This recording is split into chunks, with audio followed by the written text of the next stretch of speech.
श्री स्वामी समर्थ। जय जय स्वामी समर्थ। स्वामींचं नाव घेऊन मी आजच्या ह्या नवीन व्हिडिओला सुरुवात करते। हिंदू धर्मात अमावास्या तिथीला विशेष महत्त्व आहे। पितरांचा आशीर्वाद मिळवण्यासाठी अमावास्या तिथी अत्यंत शुभ मानली जाते। पितरांना प्रसन्न करायचं असेल तर अमावास्या तिथीला पितरांची पूजाही केली जाते। असं केल्याने आपले पितर आपल्यावर प्रसन्न होतात आणि आपल्या जीवनामध्ये सुख समृद्धी वाढते।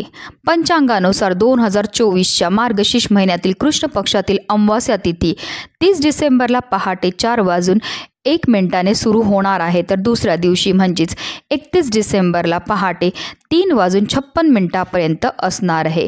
आणि उद्या तिथीनुसार 30 डिसेंबरला अमावास्या साजरी करण्यात येणार आहे। 30 डिसेंबरला सोमवार असल्याने या तिथीला सोमवती अमावास्या असे म्हटले जाते।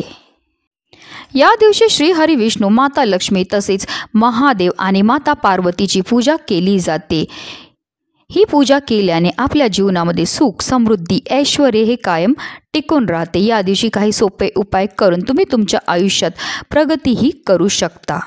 आणि म्हणूनच सोमवती अमावास्येच्या दिवशी आपल्याला सकाळीच घरात आणायचं या झाडाचं फक्त एक फळ। हे फळ आपल्या घरी आणल्यामुळे आपल्या घरामध्ये चौबाजूने पैसा हा येणार आहे। आपलं 7 पिढ्यांचं दारिद्र्य नष्ट होऊन आपली किती कठीणातील कठीण इच्छाही साक्षात महादेव पूर्ण करणार आहेत।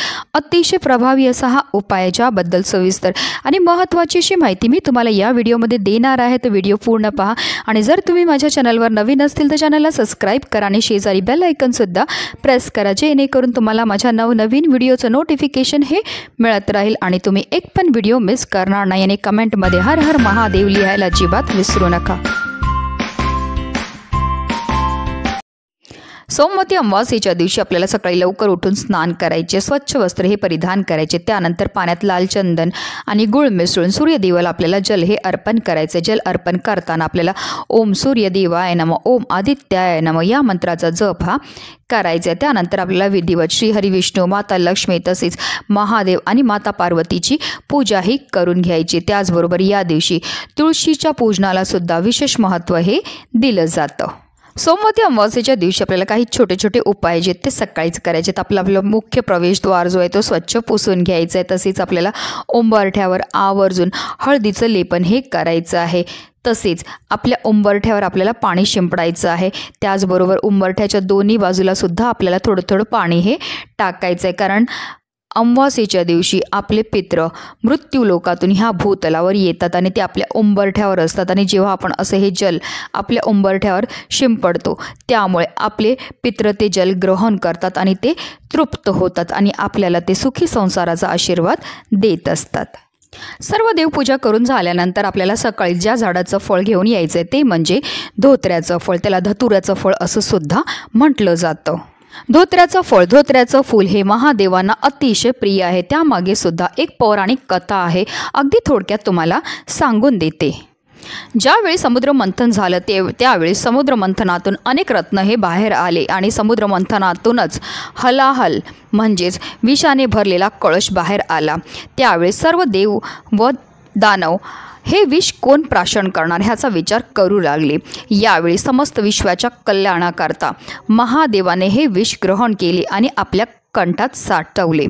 या विषाच्या प्रभावाने महादेवांच्या शरीराचा तापमान हा वाढू लागला, त्यामुळे समस्त विश्वाचा तापमानसुद्धा वाढू लागला। आणि त्यावेळेस देवांनी महादेवांच्या डोक्यावर धोत्र्याचं फळ आणि धोत्र्याचं फूल हे अर्पण केलं, त्यामुळे त्यांच्या शरीराचा तापमान हा कमी होऊ लागला। धोत्र्याचं फळ विषारी असल्याने त्याला विषाचे प्रतिकात्मक स्वरूप म्हणून भगवान महादेवांना अर्पण केलं जातं। तसेच धोत्र्याचं फूलही महादेवांना अर्पण केलं जातं। धोत्र्याचं फळ विषारी असल्याने ते महादेवांचा प्रसाद म्हणून ग्रहण करणं शक्य नाही, तरीही महादेवांच्या चरणावर वाहिलेलं धोत्र्याचं एक फूल किंवा फळ जे तुम्ही तुमच्याजवळ नक्की ठेवू शकतात। यामुळे महादेवांचा आशीर्वाद तुमच्यावर कायम राहील। आणि म्हणूनच आपल्याला सोमवती अमावास्येच्या दिवशी सकाळी धोत्र्याचं एक फळ जे आहे ते आपल्या घरी घेऊन यायचं आहे। आता धोत्र्याची झाडं ही सर्वीकडे असतात, म्हणून तुम्हाला सहज धोत्र्याचं फळ आणि फूल हे भेटून जाणार आहे। पण आता काही कारणास्तव तुम्हाला नाही भेटलं तर जिथे फूल भंडार असतं तिथे तुम्हाला हे फळ जे आहे ते आवर्जून भेटून जाईल। हे फळ आपल्या घरी घेऊन आल्यानंतर आपल्याला त्याला स्वच्छ धुवून घ्यायचं। त्यानंतर आपल्याला एक तामण घ्यायचे। सर्व उपाय आपण देवघरामध्ये बसूनच करणार आहे, तर आपल्याला एक तामण घ्यायचं आणि त्या तामणामध्ये आपल्याला ह्या फळाला ठेवायचं आहे। आणि ह्या फळावर आपल्याला 11 पळी पाणी अर्पण करायचं आहे।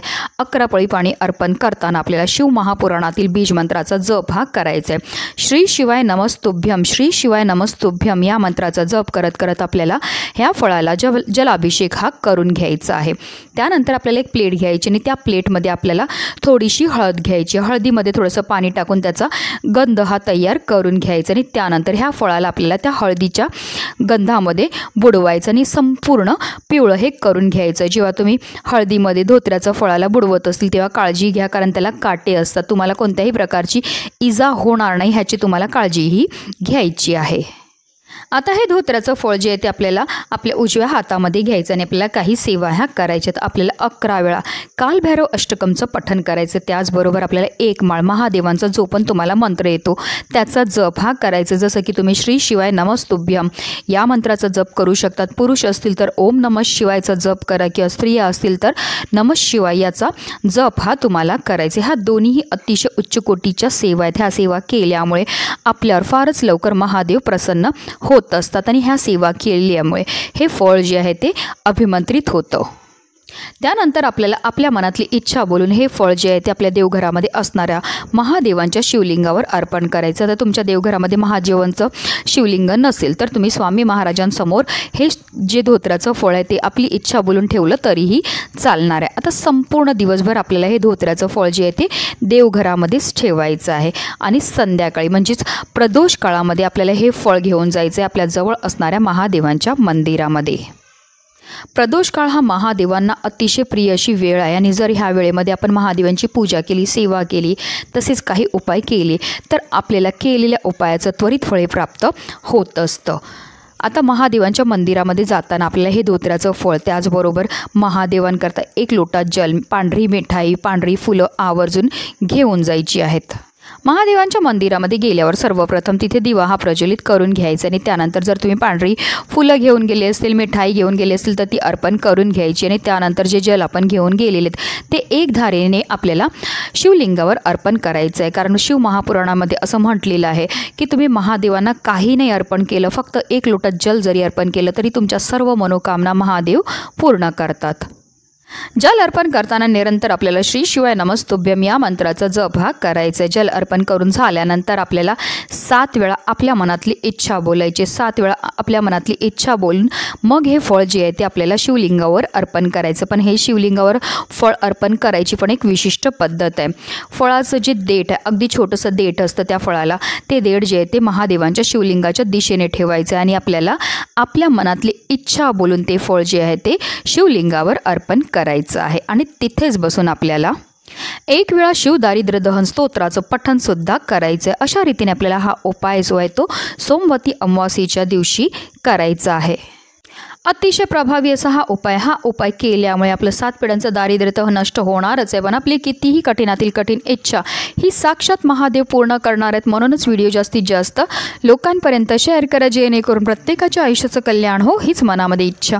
श्री स्वामी समर्थ। जय जय स्वामी समर्थ।